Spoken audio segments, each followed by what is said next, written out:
گمراہ اور خواہشات کی پیروی کرنے والوں کے ساتھ صحبت رکھنے میں بہت زیادہ نقصان ہے، ان سے بچو۔ عقل مند آدمی وہ ہے جو عزت نفس کا خیال کر کے عزت و وقار میں اضافہ کرنے والے اعمال کا پابند بنے، اور بیوقوف ہے وہ آدمی جو اپنے ہاتھوں اپنی ذات کو ہلاکتوں اور رسوائی میں ڈالے۔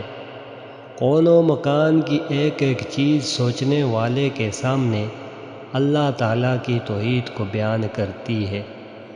جس خدا نے آج روزی دی ہے وہی خدا کل نئی روزی دینے والا ہے۔ آج کی روزی میسر ہو تو پھر کل کی فکر کرنا عیب ہے۔ اگر وطن میں مقیم رہ کر طلب علم، طلب رزق اور اکتساب معالی کے اسباب میسر نہ ہوں تو انسان کو ان مقامات کی جانب ضرور سفر کرنا چاہیے جہاں یہ فضیلتیں بآسانی میسر ہو سکیں۔ مومن کو مبارک اوقات اور مبارک مقامات میں اللہ تعالیٰ کی جانب رجوع کرنا چاہیے۔ دانا وہ ہے جو دھوکے کے گھر کی کرنے کے بجائے بلا تاخیر دائمی دار کی فکر میں لگ جائے اور بقدر کفاف دنیا پر گزارا کر کے ہمیشہ کی راہ پر نظر رکھے۔ ہر لمحہ موت کی گرفت کا دھیان رکھنا چاہیے، کہیں ایسا نہ ہو کہ عین غفلت میں روح قبض ہو جائے اور دنیا سے خالی ہاتھ واپس لوٹنا پڑے۔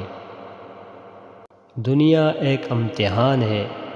عقل مند آدمی وہ ہے جو اس امتحان گاہ میں محنت کر کے کامیابی حاصل کر لے۔ بے وفا دوست اور بے دین لوگوں سے کنارہ کشی کرو اور دینی امور میں معاون بننے والے مخلص اوفیاء کو دوست رکھو۔ محتاج انسانوں کے سامنے دست سوال ہاتھ پھیلانا حق تعالیٰ کو حاجت روا اور مشکل کشا ماننے کے منافی ہے۔ انسان کی فضیلت اسی میں مضمر ہے کہ وہ خدا ترس عالم بن کر نیابت خداوندی کا مکمل حق ادا کرے۔ جو صوفی جاہل اور بیوقوف ہو وہ خلافت کی ذمہ داری امانت داری سے انجام نہیں دے سکتا۔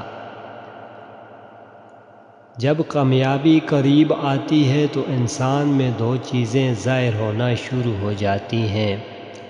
اول، وہ باعمل بننا شروع ہو جاتا ہے۔ دوم، اس کا دل تقوی اشنا ہونا شروع ہو جاتا ہے۔